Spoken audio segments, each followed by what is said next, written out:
খেলোয়াড় হিসেবে সাদিও মানের অবস্থান যেখানেই হোক, মানুষ হিসেবে সাদিও মানের অবস্থান খেলোয়াড়দের মাঝে সবার উপরে। এমনকি লিওনেল মেসি ও রোনালদো মিলিয়েও পারবেন না তার ধারে কাছে আসতে।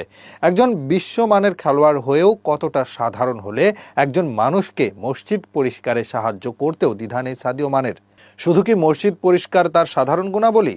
মাসে কোটি কোটি টাকা উপার্জন করলেও নেই কোনো ব্যক্তিগত জেট বিমান, নেই দামি ঘড়ি, গাড়ি, এমনকি ভাঙ্গা ফোন চালানোর ইতিহাস আছে তার। বাবা মারা গেছে চিকিৎসার অভাবে, সেজন্য মানুষের জন্য বানিয়ে দিয়েছেন হাসপাতাল। অনেক গরিব পরিবারকে আর্থিকভাবে সাহায্য করছেন প্রতিনিয়ত। মানে যেন অসাধারণের মাঝেও অনন্য। তার জীবনী নিয়ে যদি মুভি বানানো হয়, সেটা অনায়াসে ব্লকবাস্টার হবার কথা। কি নেই তার মাঝে?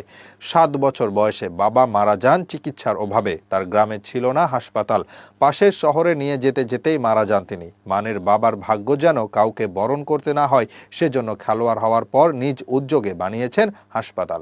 এখন তার গ্রামের মানুষের সেবা নিতে যেতে হয় না অন্য শহরে। বেশ গরিব গ্রামে বেড়ে উঠেছিলেন মানে, জানেন সেখানকার মানুষের আর্থিক অবস্থা। আর সে কারণেই তো প্রতি মাসে 70 ইউরো করে সাহায্য করেন সেখানকার গরিব পরিবারগুলোকে, যেন তারা তুলনামূলক ভালো জীবনযাপন করতে পারে। মানেকে একবার প্রশ্ন করা হয়েছিল, আপনি এত অর্থের মালিক হয়েও কেন লাক্সারিয়াস জীবন অনুসরণ করেন না? কেনই বা ভাঙা মোবাইল চালান? জবাবে তিনি বলেন, এমন হাজার মোবাইল কিনতে পারি, কেন আমার 10টি ফেরারি, 2টি জেট প্লেন এবং 20টি হীরের ঘড়ি দরকার? আমি দারিদ্র দেখেছি এবং এ কারণে আমি স্কুলে যেতে পারিনি। এই কারণে আমি আমার দেশে স্কুল তৈরি করেছি যাতে শিশুরা পড়াশোনা করতে পারে। ফুটবল স্টেডিয়াম তৈরি করা হয়েছে। আমার খেলার জুতো ছিল না, ভালো কাপড় ছিল না, খাওয়ার মতো খাবার ছিল না। আজ আমার সব আছে, তাই কি দেখাতে হবে? আমি আমার লোকেদের সঙ্গে সব ভাগ করতে চাই। এটাই বলে দেয় কতটা সাধারণ সাদিও মানে। লিভারপুলে থাকার সময় মসজিদে নামাজ পড়তে গিয়ে পরিচিত হন একজন ঘানাইয়ান ব্যক্তির সাথে। তাকে একদিন বাড়িতে দাওয়াত করেন মানে। যদিও তিনি বলেন মসজিদে তার কিছু কাজ আছে। মানে জানতে চান কি কাজ? তিনি বলেন মসজিদের অজুখানা পরিষ্কার করতে হবে। এত বড় খেলোয়াড় হলেও সেদিন মানে বলেছিল, চলো আমি তোমাকে সাহায্য করব। সেই দৃশ্য কেউ একজন ক্যামেরা ধারণ করে।